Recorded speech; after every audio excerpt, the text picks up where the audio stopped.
有人觉得她不仅是女版安倍，甚至日本川普。她过去到美国去访问的时候，跟美国智库呢就特别谈过台海的问题，然后也特别表达了对台海安定的这个关切。她也重复了安倍的话啊，台湾有事就日本有事。她在竞选前后不是也来过台湾，见过这个赖总统。但是大家得注意一点啊。他就我印象所及，他倒从来没有直接讲过，如果台海爆发冲突，我要直接介入。大家好，欢迎收看《震惊最前线》，无马看中国，我是主持人张宏林。再次感谢收看我们的节目。日本政坛大概最近有一个非常重大的一个事件这个我们看到10月14号日本这个自民党这个选举他们的这个新任的总裁，那高市早苗胜出。高市早苗对台湾来讲是相较起来非常的友善，对台湾也非常的支持，但对台湾的朋友来说，当然认为是一件好事甚至接下来大家认为说会不会有机会成为日本的第一位的女首相那当然以自民党来讲，是从1955年开始，他们真的就是从来没有过女总裁。哇，接下来如果又会出现女首相，这大概是对于过去传统会认为日本比较大男人主义我还记得以前的相扑还不准女性进入那当然现在已经开放了，就是你可以想象在他们过往对于这个所谓的男性为主的这样子的一个社会氛围里面，慢慢转向由女性来做领导，这会产生什么样的改变？所以能不能顺利成为第一位的女首相？因为我们知道在台湾我们已经有女总统了，在欧洲许多国家也有这样子，在韩国的部分都有过，美国还要再努力他们过去也是差一步这样子，所以高市早苗未来对于所谓的在日本的这些政坛的影响，一定有举足轻重的角色，只是它会有多大影响，未来会如何来走，我想对于台日关系来说，一定是一个非常重要的课题所以他刚新当选，我想我们今天节目就在第一时间赶快来分析接下来的部分高市早苗的可能的一些发展，甚至跟台湾相对的一些关系那我们当然要邀请到最权威的我们台大政治系的名誉教授明居正老师来好好帮我们解析一下明老师你好。主持人好，各位观众朋友大家好。是老师，我想我们看到高市早苗，当然他一方面对于这些自己的一些坚定的一些原则，然后他在某些该强硬强势的时候也会很努力，所以有人说哇，他会不会成为这个日本的铁娘子那当然他过往对于尤其是台湾对于中国的批判当然更是不遗余力，所以相较起来大家说这个对中国来说当然不是一个他们期待的一个结果那所以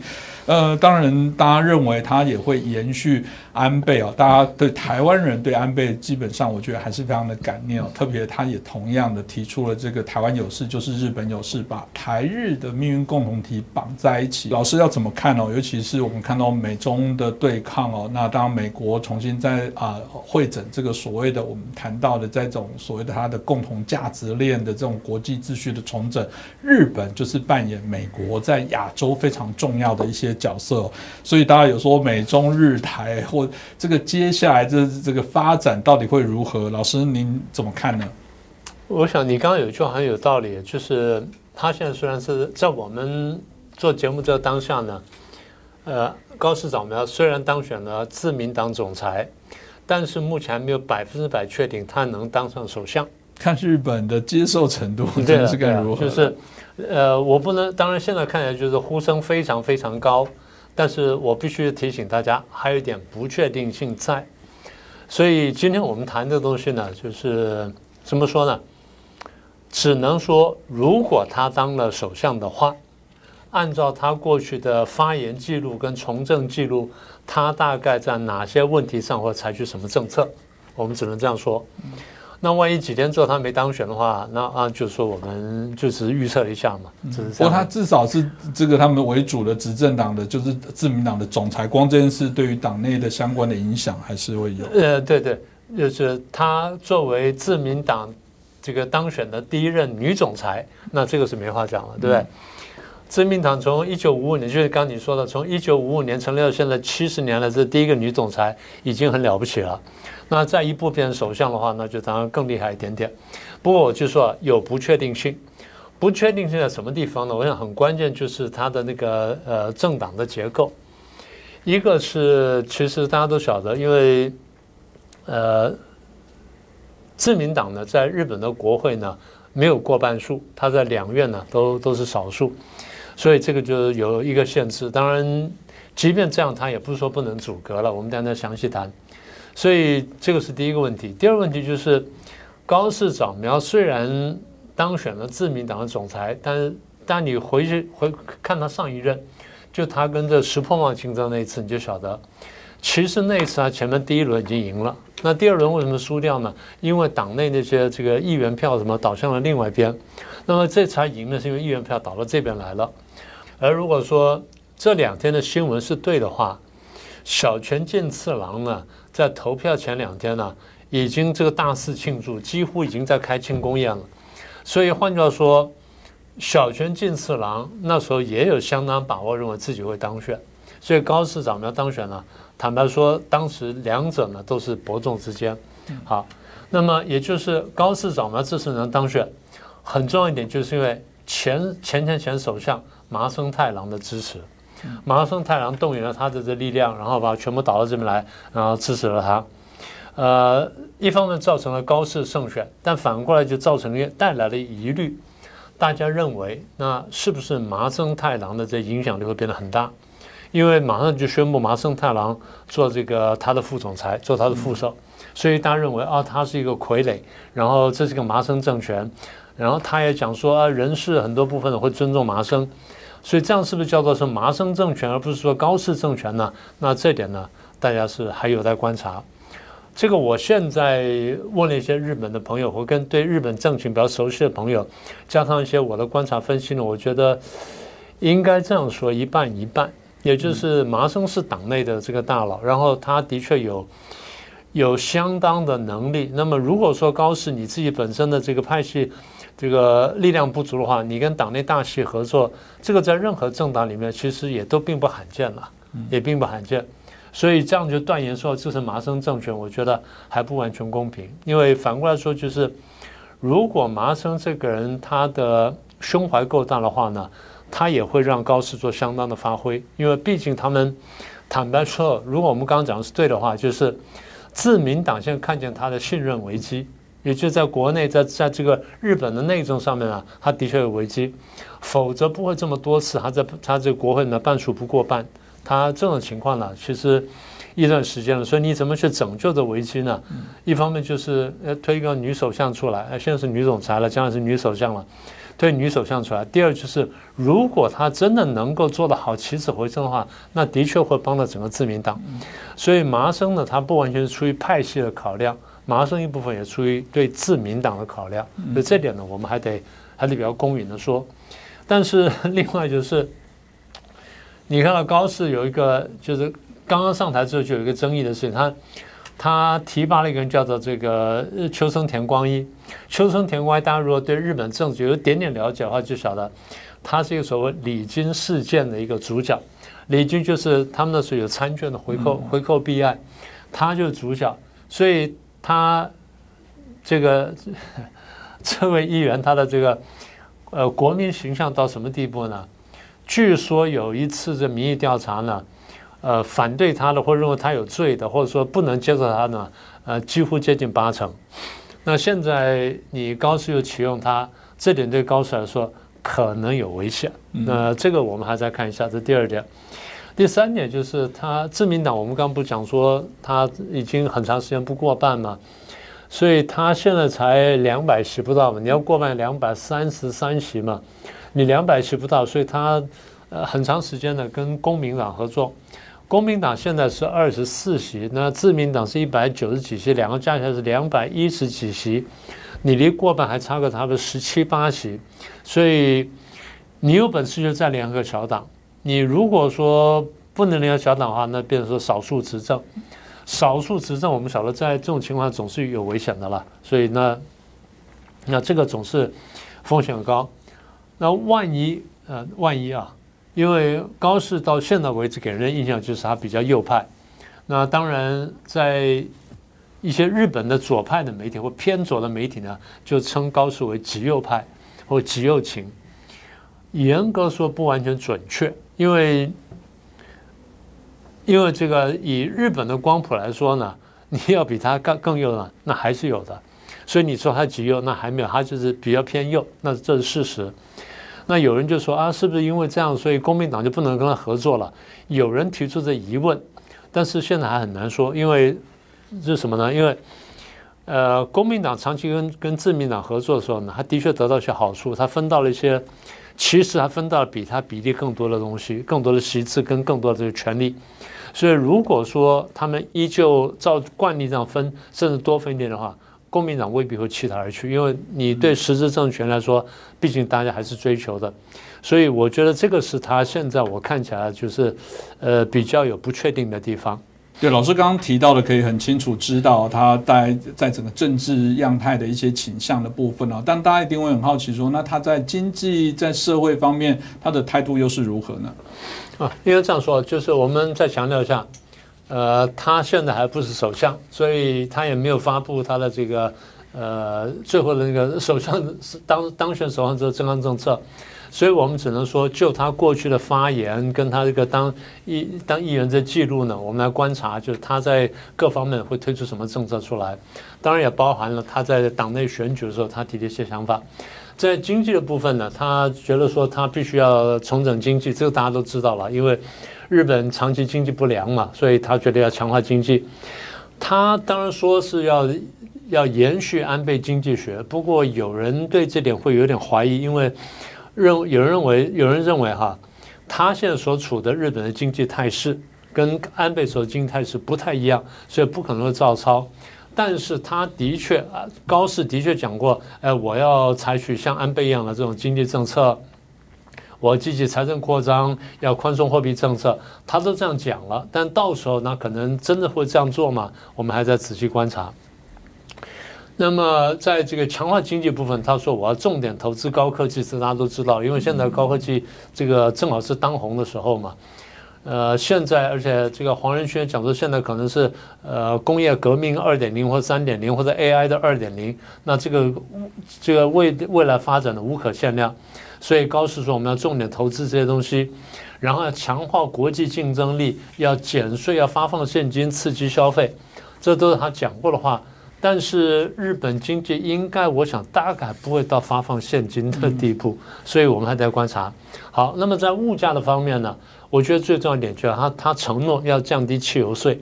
因为如果汽油税降低的话呢，那大概很多物价会跟着下来，所以这点呢，对于这个经济发展和刺激经济是有帮助的。他又说要扶助中小企业，要加薪，要稳定就业。那这些如果真的实现的话呢，对于社会方面来说应该会比较好。他当然并不完全反对社会福利，你仔细看到他的思维比较像什么呢？如果我们以左右来分的话，他的政策比较接近右派的右倾的思维，而不是左派思维。换句话说，他比较接近小政府，而不是大政府。然后他当然也强调财政刺激，但是右派的或者右派政府的财政刺激的那个力度呢，绝对比左派政府的力度要来得小。所以他也强调说，我们这个要经济刺激，但是要有节制。然后对于这个社会福利呢，也绝对不能滥用。这些都是比较吻合右派思想的。当然，作为女性来说，她特别强化教育啦，打击网络诈骗啦，打击这个赌博犯罪啦等等啊，重视这个女性的这医疗保障的，那这点是可以理解的。我觉得他一点比较引人注意的，倒是不只是经济跟社会，而是他在国防安全上的他的看法。我顺便说一下，他长期来主张修宪，修这个宪法第9条，然后允许把自卫队呢改成国防军，然后提升国防预算，允许日本有攻击性的武器，更重要点要成立成立国家情报局。他说，因应着新型的战争呢。或新形态的战争呢，这些思路呢，其实坦白说都很吻合现在的国际政治的发展。他也特别强调美日同盟，然后说美日同盟是国家安全的核心啦，要深化这个美日韩啦，跟美日菲的这个合作等等。更重要一点就是要应对中共的扩张的挑战。这一点我觉得中共听了当然很不舒服。那等一下有机会我们再说。跟着相关一点就是美日关税的问题呢。原来他说啊，就算我们重新再谈也在所不惜。他在选总裁前后呢，他口风有点改变。他说我们在不打破现有基础下面呢，来进行认真务实协商。所以这个口风有些改变了。那么也就是说，他真正当家主政之后呢，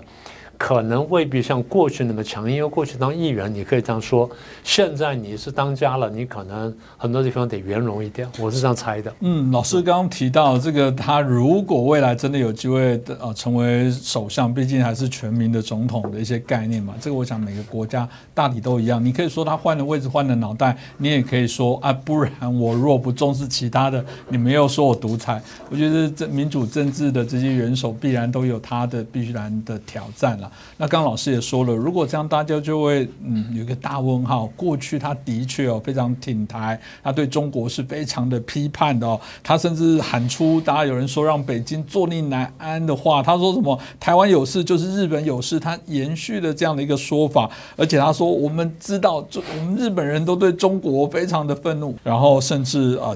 要迎战接下来的这些像面对敌人，当他敌人当然不会是美国，当然自然是指中国。所以当然啦，有人尤其中国的学者大体上会示警说，这如果说他真的当选了这个总裁，这可能会对于双边可能会产生更大的一些冲突。当然也有可能这个高市早苗会做一些调整。当另外一个部分就是作史老师，如果今天中共有在监看这节目，他会说我一定要阻止她成为女总裁，千万不要。日本内部搞不好很多的认知战是开始进行了，所以老师怎么看呢？就回应你的问题有人觉得他不仅是女版安倍，甚至日本川普，那这样就很夸张了。所以因为他一当选之后，我第一个反应就是看看中国大陆方面的这个回应是怎么样子。我还蛮仔细看了一下，官方呢当然就是其实有很大的保留，但是话呢讲的比较保守一点点，不过已经就有点不客气的味道。他说中方注意到日本选举结果，希望日方恪守中日4份文件中间的各种这个原则跟这个共识，什么联合声明啦、联合公报啦什么等等这个条约啦之类的，就是4份文件然后中共官方发言人加了一句，要求日本信守在历史上在台湾上面等重大问题的政治承诺，奉行一个积极理性的对中政策。换句话说，我怀疑你不够积极不理性。对，这话已经不太礼貌了。不过官方已经很克制了。但如果说你看学者跟看网络的话呢，那基本上批评声浪不断，因为中共这么多年来，你一直在玩这个虚假的民族主义，一直把台独啦、把日本军国主义呢当作稻草人在打。所以民间会有这种想法呢，很正常。可是虽然这样讲，各位看看这个中国大陆这些人呢，出外观光呢，比例最高的地方在哪里？是日本，是日本，对不对？这你都很清楚了。好，那学者怎么说？学者呢，基本上有几个观点。第一，认为他可能做不久。你在党内刚刚不是讲了，你在党内这个立足点不够强，然后你的没有子弟兵什么的，所以你做不久。你跟这个联合那个国民党关系呢也不太好，所以呢可能你做不久。这第一个。第二就是你虽然很强硬，但是那个是你当这个民意代表的时候，现在你而且那时候你当过什么总务大臣什么，那时候你可以随便讲话。现在你是首相，你还能这样讲话吗？这第一点。第二点就是现在你是首相了如果你是首相的话，现在你是首相了，你不可能一意孤行，你必须听专业团队。专业团队就是外务省这些人，外务省这些人跟我们打交道打久了，晓得我们的喜好，所以不太敢触怒我们。所以呢，有一些大陆学者就讲，日本的外务省会起到一个约制这个高市早苗的作用，会不会这样子呢？那我们还不知道，但是至少这么说了那么也就是他认为呢，他还一点认为他长期高市很多大陆学者认为高市早苗长期以来对日本抱有浓厚的刻板的敌对的印象。从高市早苗发言，中国学者会这样讲，我觉得并不奇怪。但反过来讲，你要不要自己看看说，中国的学者长期以来对日本也有一种不切实际的强硬作风呢？是不是这样？所以这个话得划分两头来看。你去看人家，觉得人家不妥当，人家回头看你是不是觉得你也不妥当呢？啊，这是学者的部分。那媒体的部分呢，批评比较强烈。那当然因为不是央视了，所以大家有些空间比较宽广点。基本上把它定义什么呢？右派反中，这是两个最大的标签。啊，说他是继承这个安倍晋三的强国路线，然后他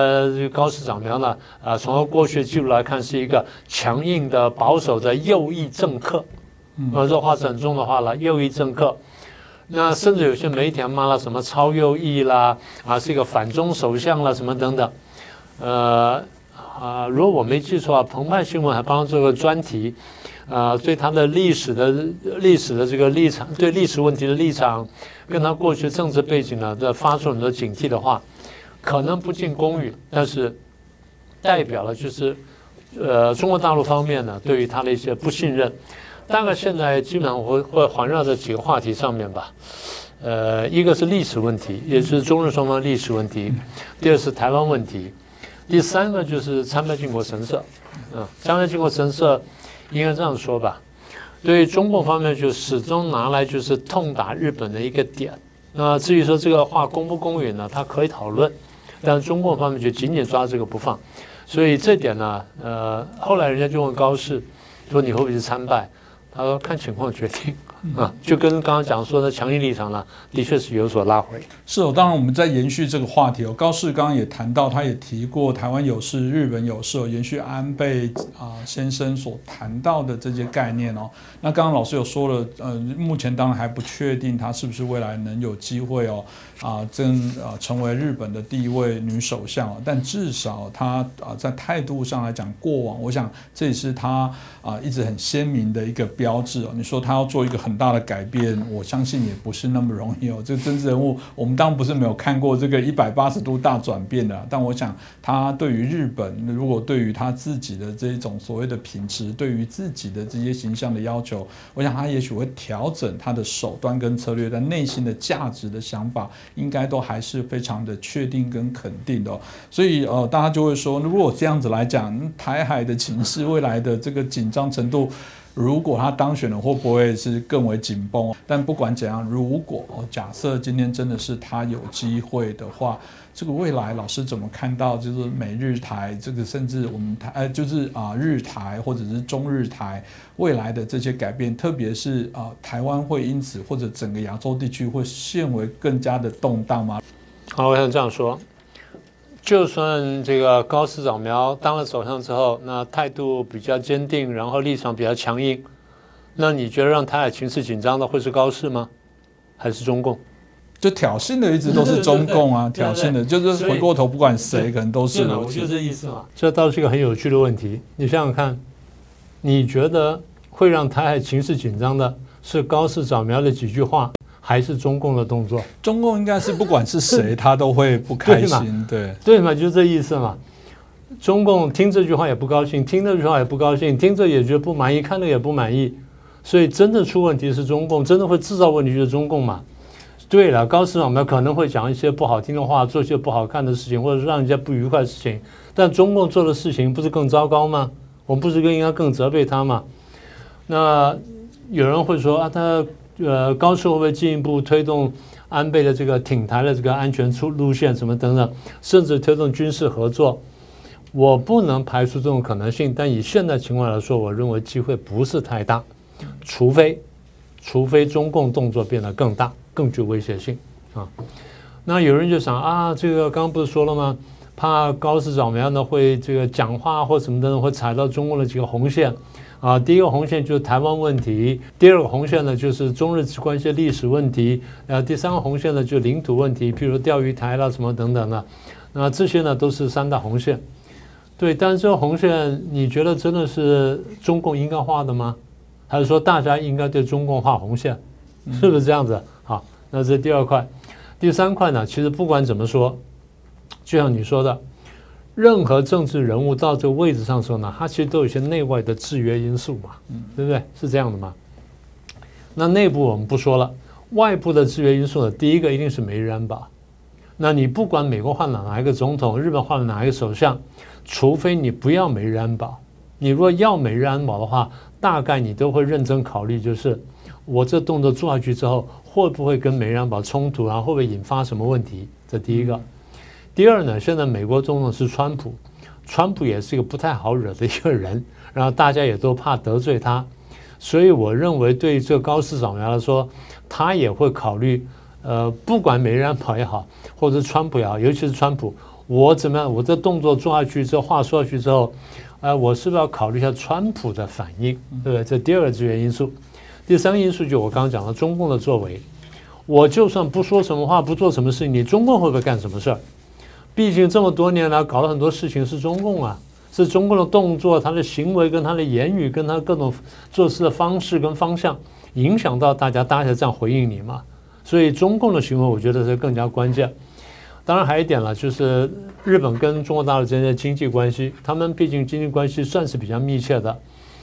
到目前为止，日本的出口大概将近1/4是到中国大陆去，所以双方有相当密切的这经贸关系。那当然，我们晓得日商现在逐步离开大陆，但是毕竟的比重还算是高，在没有降到一定程度以下，我认为高市也不会随便破坏双方关系，所以我觉得这几个制约因素呢，我们可以纳入考量。是啊，那另外一个我们刚刚说了，他对于台湾是非常的友善哦。那当然他的个性做法的部分又非常坚定。有人又说了，他像是这个日本版的这个未来的铁娘子哦。当大家还是会担心啦，这个总是台湾哦，过去在历史上真的被不同的国家断交抛弃过，我觉得都有一点点这个恐惧症。也会担心说真的吗？高市会坚持吗？或者老师刚刚有说了，总会到那个位置之后，会有外部的制约因素，会让他也许要爬更高的位置，或者其他的原因而做妥协哦。所以，台湾朋友当然很关心他会不会持续对台湾相挺。老师怎么看呢？当然了，我们知道他过去到美国去访问的时候，跟美国智库呢就特别谈过台海的问题，然后也特别表达了对台海安定的这个关切。就像你刚刚讲了，他也重复了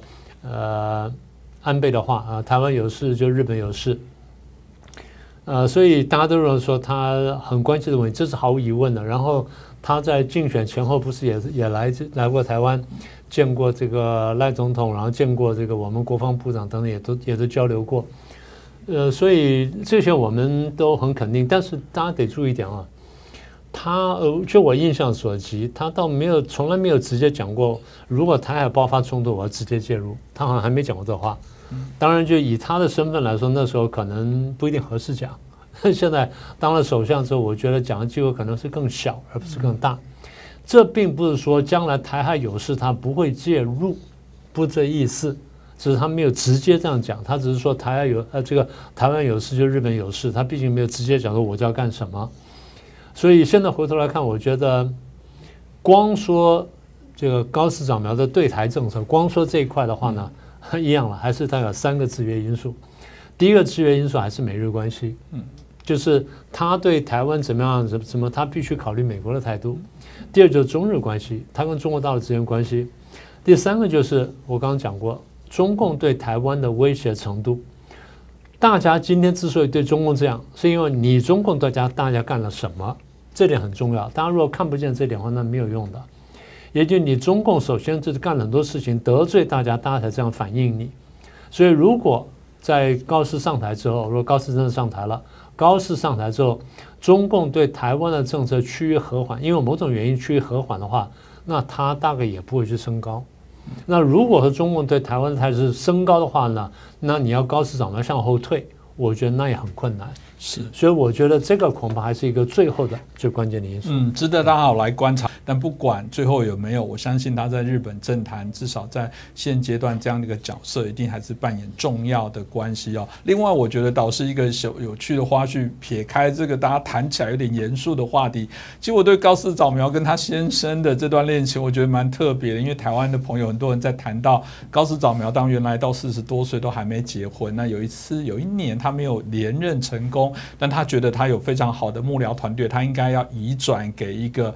他们觉得可以好好来照顾他的幕僚的人，也让他们的一些工作可以继续，同时也可以把理念来传递。当时他的这些助理交接的对象就是他的先生，叫三本拓，就没想到在交接的时候，三本拓竟然说：“高氏小姐，你就把你自己也一起交接给我吧。”其实他们之前是没有什么交往，你觉得怎么有这么听起来好浪漫啊？当你们听到很神奇、很浪漫。他们说高市长苗还有点慌了，还去请教他妈妈等等。那因为他说，当家人说你也这个年纪了啊，当然我觉得很多女性现在她觉得不是用婚姻来界定她的成就。不过很特别的部分是，高市长苗说我不会做菜，这个三本拓说我会，我可以来带你说我吃好吃的这样子哦。所以他们就在一起。那当然后来他们有离婚之后再复合。可是我觉得很特别的部分是我们刚刚一开始有说，日本基本上还是比较男性主义的一个国家，通常女性这个嫁给了这个男性之后会冠他的夫姓。但你知道吗？三本拓最后他现在冠的是叫做高士拓，你会发现说冠妻姓，冠妻姓真的好特别。我想从某个角度来讲，政治人物还是你知道他为什么冠妻姓吗？因为他们有说当然是尊重他，也有说是猜拳，听说是猜拳。反正不管怎么样，我相信他也许是有趣或者特别说法，但是表示他们的确是一个不是我们过去所看到传统的样态。但回过头，我想这个故事可以看到，他们还是血肉之躯了，还是一个人。某种程度，我想我们在谈论他的时候，从这个角度来看，也可以知道说，这还是一个我们认为对于一些事情上面，我们相信从这样的事情就知道，他们对于许多关键的事情上的一些处理跟判断上，也许会更为不大一样哦。那这是我们的期待，希望未来对台湾是更为有利。今天很谢谢老师，也感谢大家的收看。如果喜欢我们这期节目，欢迎帮我们转传分享给更多好朋友。那每次最后都要再请大家帮帮忙哦。我们现在已经快50万了，就真的差一点点哦。那如果大家愿意帮我们转传给您的好朋友，鼓励他们来订阅哦，让我们有机会突破50万，这对我们来讲是一个重要的解锁。我们希望在今年年底前，我们就可以顺利达成哦。那请大家多多的一些帮忙，再次感谢老师，谢谢，感谢大家的收看。我觉得他们的故事真的很有趣哦，怎么会有连你也一起？让我直接手把这个，还有猜拳猜输的。